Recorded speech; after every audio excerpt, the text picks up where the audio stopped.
powering Kenya's future and beyond. As we stand at the threshold of this new era, we reflect on this ambitious target will not only cement our position as Africa's leading geothermal power.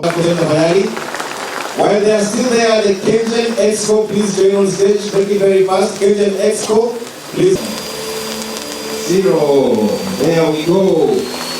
Industries and dreams.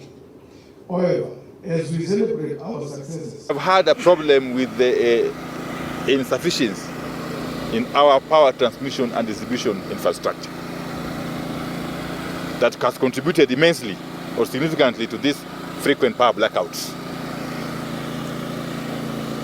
But again, we foresee an upsurge in demand for power in the coming years. Part of the reason why KenGen has embarked on this very ambitious plan to expand its generation capacity. Currently at KenGen, we have an installed capacity of 1,726 megawatts.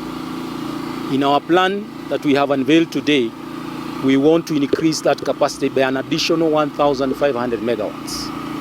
And also add to that 500 megawatt hours of storage capacity. Olkaria is located in a national park, and we are forging collaboration and partnership with Kenya Wildlife Service because the Ministry of Energy is a good tenant in our national park. And finally, there are many ways we can partner with the energy sector.